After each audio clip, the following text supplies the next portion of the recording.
tal? ¿Cómo están? Muy buenas tardes. Bienvenidos una semana más a este espacio de la 8 de Valladolid, a Informe Valladolid.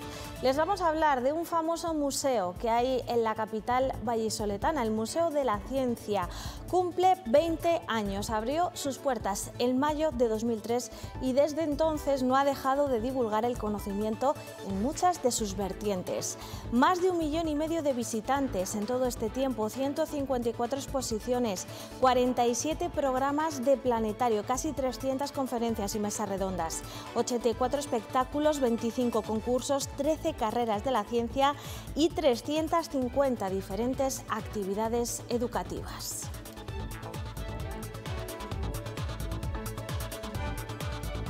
Enseguida hablaremos con una de sus protagonistas, pero antes vamos a contarles la historia de un grupo de médicos del Hospital Clínico Universitario de Valladolid que se ha propuesto un reto: comprobar si un modelo conocido de inteligencia artificial es capaz de resolver una oposición de cirugía torácica. Sí, han escuchado bien. Le han preguntado al programa ChatGPT varias cuestiones planteadas en una oposición, en un examen realizado en la Comunidad de Andalucía, y se van a sorprender del resultado porque este modelo de inteligencia artificial ha aprobado esa oposición.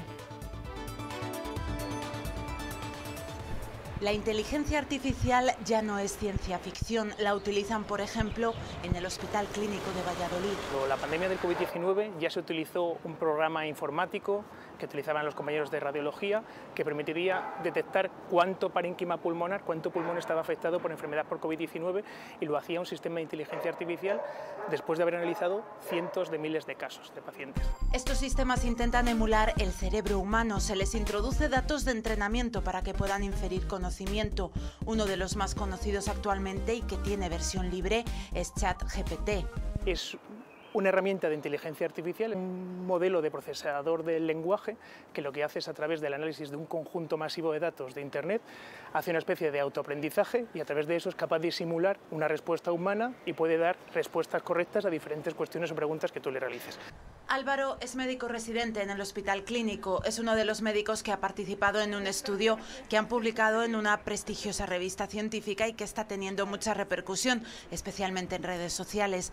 Este grupo de investigación se ha preguntado si ChatGPT aprobaría una oposición de cirugía torácica. Lo que hicimos es utilizar, pues en este caso, una oposición de cirujano torácico, que es nuestra profesión, nuestra especialidad, y utilizamos el Sistema Nacional Andaluz, que fue la última oposición de cirugía torácica, porque tenía algunas particularidades.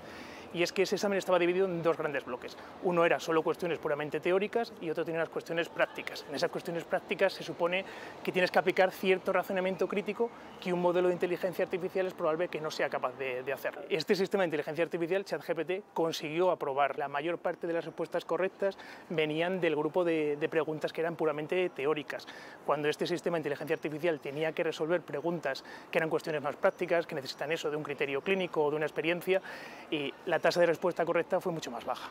Acertó un 65% de las respuestas teóricas y algo menos del 50% del cuestionario práctico. Es precisamente en el razonamiento donde aún este sistema tiene deficiencias.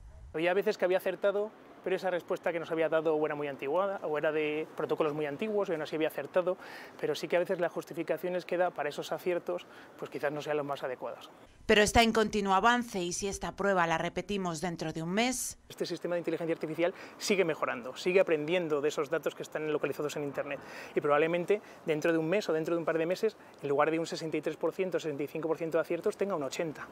Por eso creen que la comunidad científica tiene que estar preparada. Estas herramientas de inteligencia artificial van a aprender de un conjunto masivo de datos, pero esos datos en sanidad vienen de personas y esas personas tienen nombre, tienen una edad, tienen una medida, el día que nacieron, y que esos datos se filtren o puedan ser manipulados por una tercera persona creo que va a ser el principal reto que va a suponer la inteligencia artificial. La seguridad digital va a ser la clave.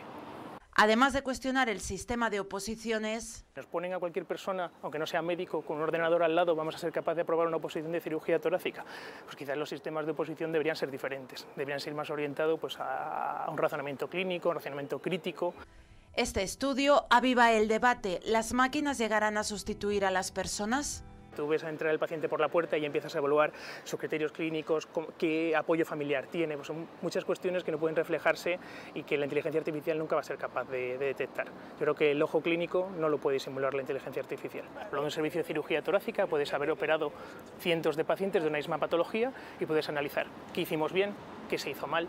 La inteligencia artificial va a tener la capacidad de analizar los datos de miles, cientos de miles, millones de pacientes y va a ser capaz de analizarlo en un minuto y darte conclusiones sobre esos resultados. Os digo que lo más importante no va a ser si nos va a sustituir nuestro trabajo o no, sino cómo vamos a utilizar esa herramienta, esa gran capacidad de, sobre todo, de análisis de datos que la inteligencia artificial tiene. Que es una herramienta poderosa, es irrefutable. Estos sistemas son capaces de analizar cientos de miles de datos en segundos. Les presentamos a continuación a las Voces Blancas de Valladolid. A las puertas de finalizar un nuevo curso buscan nuevos talentos, pero también se preparan para participar por primera vez en el montaje de la ópera Carmen. Será además la primera vez que se suban a las tablas del Teatro Calderón. Soy una enamorada del canto coral. O sea, creo que tiene tantos valores. Sus voces ponen sonido a grandes momentos. Tienen entre 12 y 18 años. Algunas de las coralistas cantan desde temprana edad. He cantado desde que soy muy pequeña porque me gusta mucho, pero entré en el coro, en el Peque Coro, cuando estaba en tercero de primaria. Desde muy pequeña, yo creo que ya con 3 años ya al menos tarareaba. Antes de este coro empecé en otro coro, pero mi hermana estaba en este coro y pues me gustaba mucho cómo cantaban y me apunté a la sección infantil. Mi tío es pianista, es el pianista de este coro, entonces eso también me ha promovido a cantar desde muy pequeña. El coro de Voces Blancas es un coro infantil y juvenil creado en Valladolid en el año 2007. Está compuesto por primera, segunda y tercera voz. Soy una tercera, que son las más graves, entonces pues normalmente intentamos ser la base para que los agudos queden bien. Soy segunda voz, que por ejemplo en el acorde es lo más importante, entonces tienes que tener las notas muy claras para que el coro suene bien. Yo soy primera voz, las notas más agudas y en muchas canciones son como la voz principal. Cuando sus jóvenes coristas cumplen la edad límite pueden acceder al coro joven. Es el caso de Diego. Este fue como el cuarto coro al que entré después del coro del instituto, que también dirigía la misma directora, Clara de los Ojos. Me dijo, oye, tengo otro coro de Voces Blancas, ¿quieres entrar? Y a partir de ahí pues ya empecé con este y empezó la locura coral. La presencia de chicos no es muy habitual. El coro que está más compensado es el coro joven, porque es verdad que a los chicos ya a partir de 17, 18 años como que les entra el gusanillo de cantar. Pero sí, en Voces Blancas, que es la época de la adolescencia y la preadolescencia, ahí prefieren jugar al fútbol.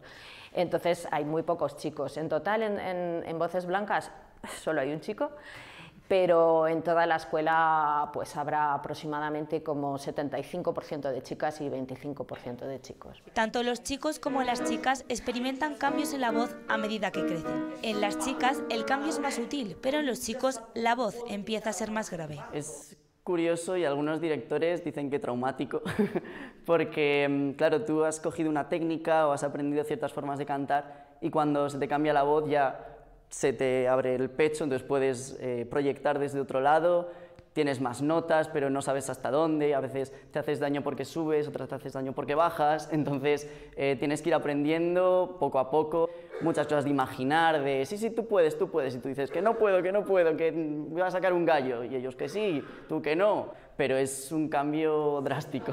Ensayan 2 veces por semana.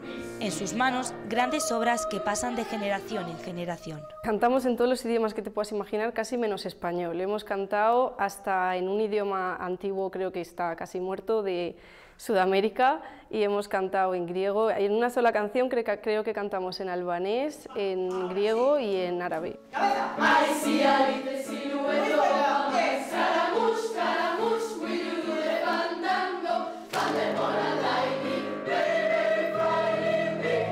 El público puede pasar por alto que en un momento dado desafines o se te olvide una letra y te la inventes, pero no pasa por alto el aburrimiento. O sea, si tú aburres al público, el público no te vuelve a ir a ver. Esto, casi más que la voz, es lo más importante. Muchas veces es más importante la expresión, hay que enseñarles que eso es tan importante como como el aprenderte el do, re, mi, fa, sol. Se acerca una fecha muy importante en la que van a ser protagonistas. Van a participar en el montaje de la ópera Carmen, que se estrenará próximamente en el Teatro Calderón. El primer día yo creo que voy a estar bastante nerviosa. Es mucha presión sobre todo y tienes que tener muy claro cómo actuar, cuál es tu papel. Que lo queremos hacer lo mejor que podamos. Pero no quieren quedarse ahí. Su sueño... Cantar en otro teatro, en otro país. Actuar en muchos escenarios, muchas óperas, también a lo largo del mundo. Hacer un musical. Me gustaría estudiar música. Si estás cantando aburrida o al público solo disfrutas y tú también. Entonces pues tienes que transmitir lo que la canción dice. Y la transmiten en cualquier idioma. Cantas en griego o en inglés y el público no lo conoce, a lo mejor no lo entiende, pero si tú le haces una coreografía y no sé qué y no sé cuál, pues más o menos el sentimiento es común. Al final, bueno, la música dicen que une culturas, pero es que los sentimientos también son culturales. A las puertas de terminar un nuevo curso, en Voces Blancas buscan nuevos talentos. Todos los viernes de mayo tendrá lugar una jornada de puertas abiertas para todos aquellos que son grandes estrellas y aún no lo han descubierto.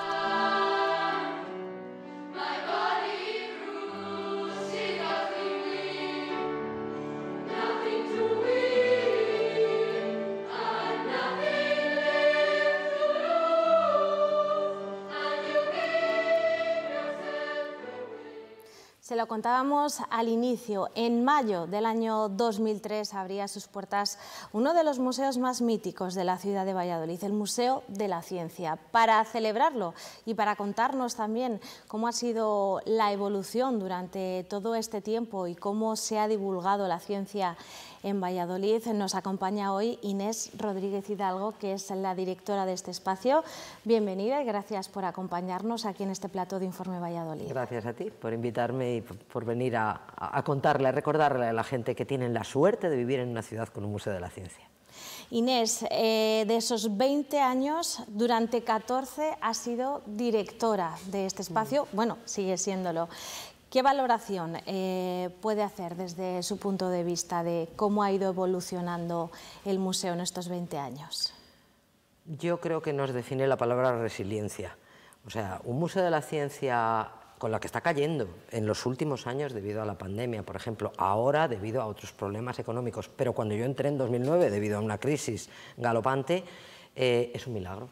O sea, somos un auténtico milagro que es posible gracias a un equipo de gente que trabaja muchísimo y con muchas ganas y a un apoyo, lógicamente, del Ayuntamiento de Valladolid, un apoyo administrativo y económico. Bueno, un museo es algo muy vivo. O sea, no es un espacio, o al menos un Museo de la Ciencia interactivo como el nuestro, no es un espacio donde se exhiben cosas estáticas que admirar en una vitrina. Es un lugar donde tiene que haber vida, donde tiene que haber un encuentro con las piezas, con los módulos que llamamos nosotros, con las experiencias, con la otra parte del público.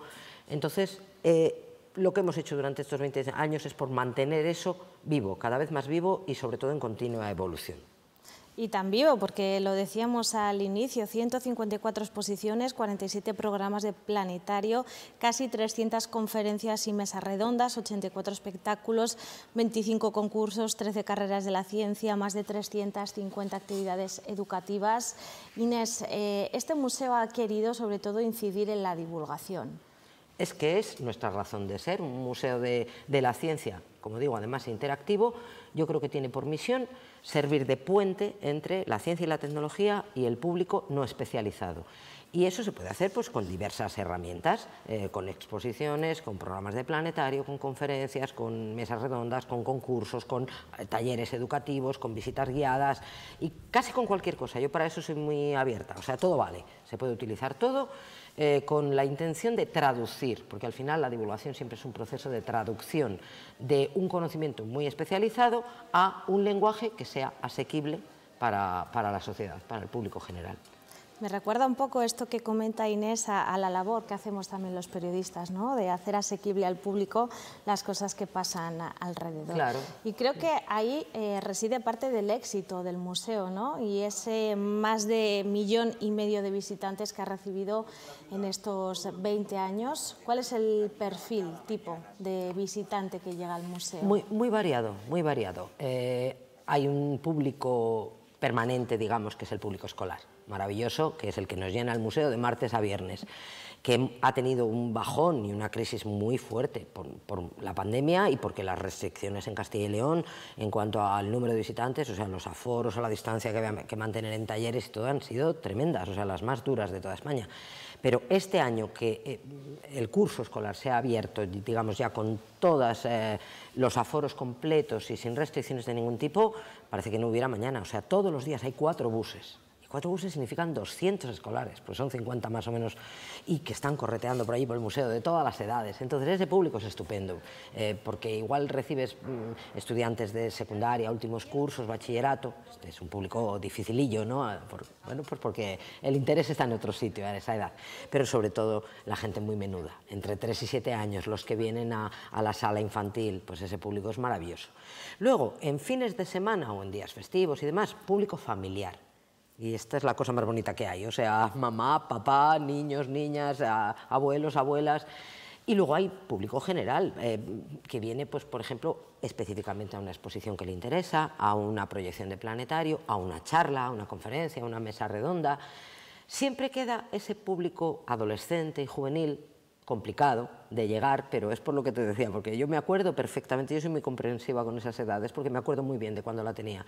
Tu cabeza está en otro sitio. Pero bueno, aún así intentamos hacer siempre alguna actividad que resulte atractiva para cualquier tipo de público. ¿Viene gente de fuera también? Sí, no tengo ahora mismo datos para darte de estadística, pero sí viene gente. Primero, escolares nos visitan de toda Castilla y León y algunas veces incluso de otras comunidades, pero los escolares también de Burgos o de Soria o de Ávila tienen también en su programación visitar el único Museo de la Ciencia Interactiva de la comunidad. Que no lo olvidemos. Y yo creo que hay muchos vallisoletanos que lo tienen al lado de casa o que pasan todos los días por la avenida de Salamanca y no han entrado nunca a ver el Museo de la Ciencia. ¿Cómo es posible esto? Esto pasa con este museo y pasa casi con cualquier sitio que tengas al lado, porque piensas que como no lo van a quitar, pues ya tendrás tiempo de ir. Y resulta que al final te pierdes que el museo está vivo y cambia. No vale con haber ido hace 20 años cuando... No, sí, yo ya fui. No, yo fui una vez que hubo una exposición de no sé qué. Es que el museo está en continuo cambio. Las exposiciones temporales son un estímulo, un gancho para que la gente venga de nuevo. Y como decía el gran Jorge Wagensberg, un gran museógrafo y científico, que bueno, falleció de Cosmocaixa, Barcelona, a los museos no solo se va y se vuelve. Entonces, yo creo que hay que quitarnos de la cabeza eso de que aquello que tenemos más cerca permanece y nos está esperando en cualquier momento. Cuando vamos de vacaciones a una ciudad que no conocemos, a que no se nos queda por ver nada.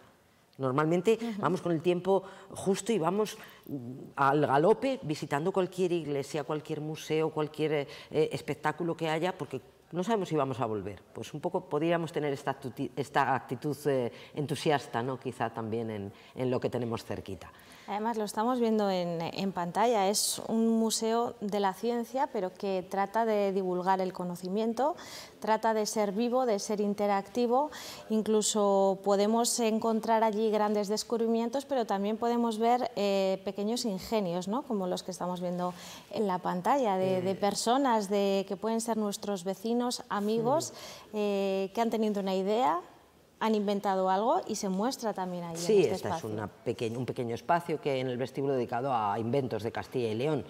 No es, digamos, lo más predominante, ¿no? Nos gusta divulgar conocimiento bien establecido siempre, o sea, no andamos aquí en el ámbito de la especulación, o sí estamos, siempre es en el formato de debate, pero es que ese conocimiento bien establecido, la manera de contarlo que suponga una experiencia personal, es también la mejor manera de aprender, jugando. Entonces, pues hay una sala de matemáticas donde hay conceptos muy básicos de matemáticas, pero que tú vas a poder experimentar en primera persona.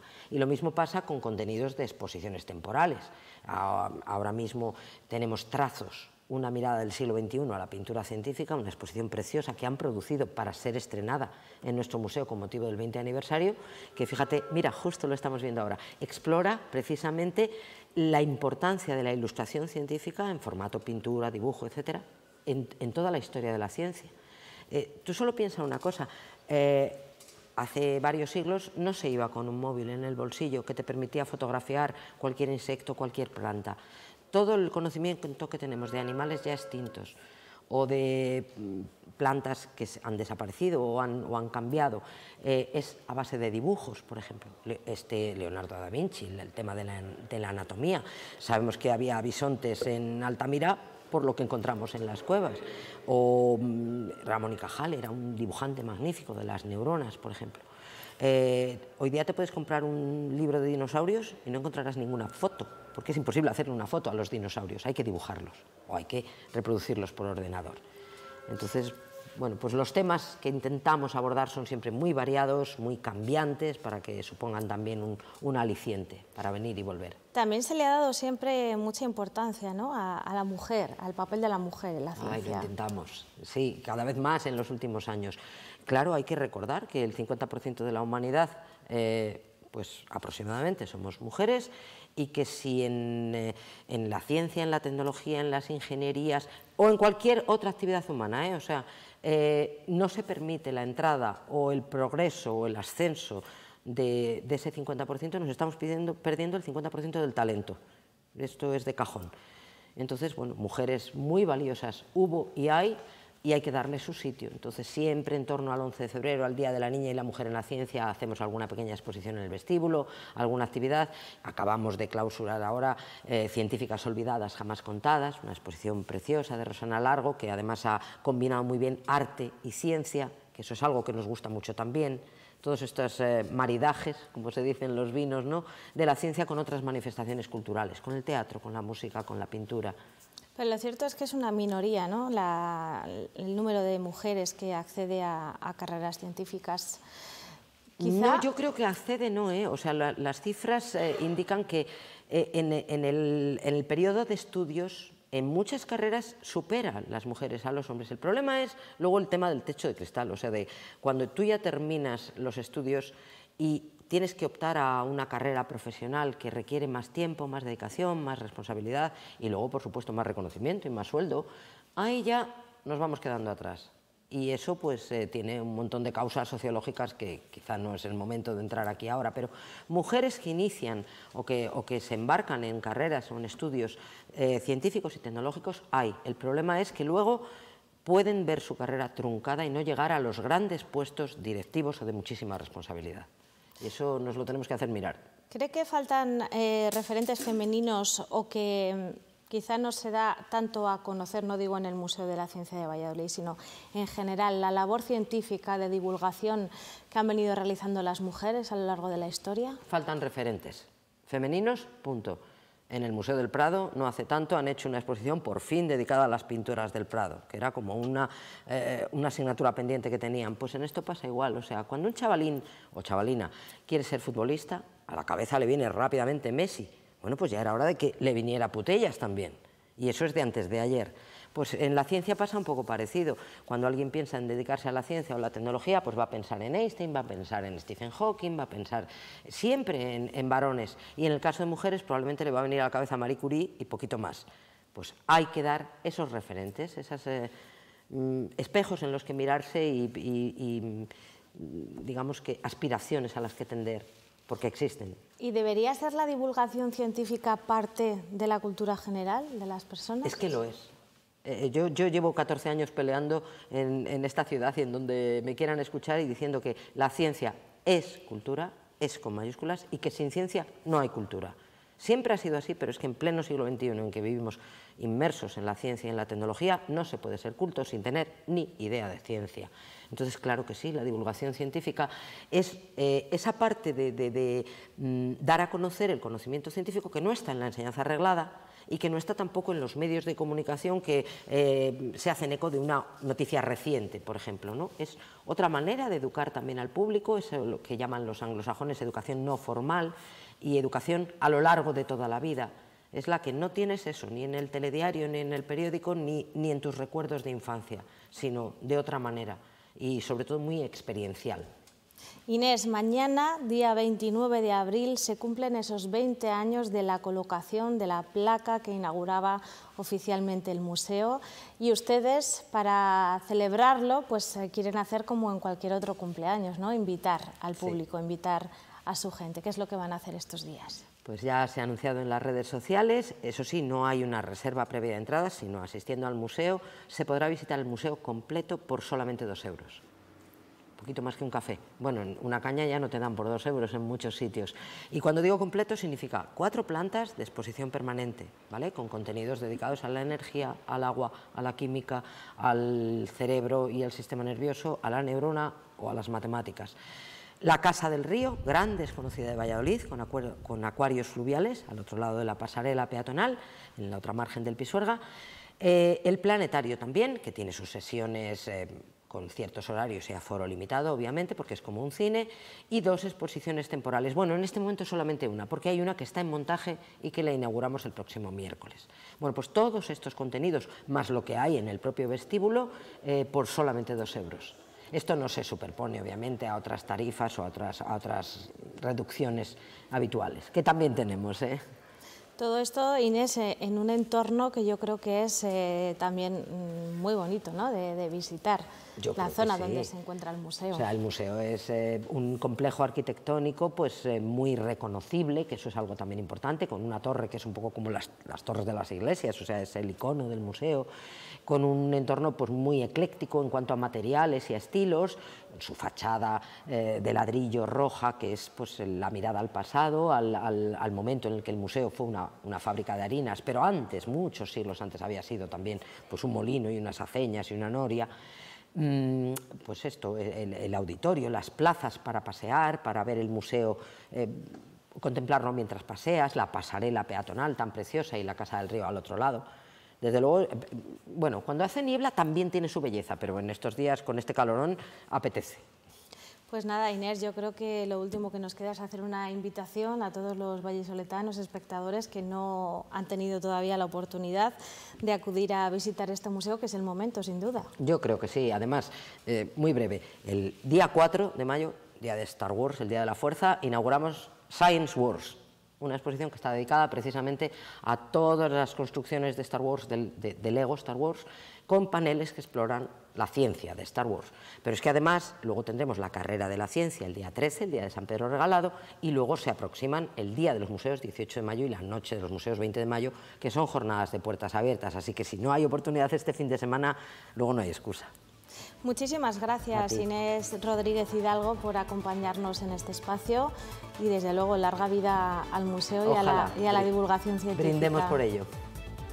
A ustedes también darles las gracias, ya saben, por estar ahí al otro lado de la pantalla una semana más. Nosotros nos vamos, regresamos aquí a este plató de la 8 dentro de 7 días. Disfruten, hasta entonces, adiós.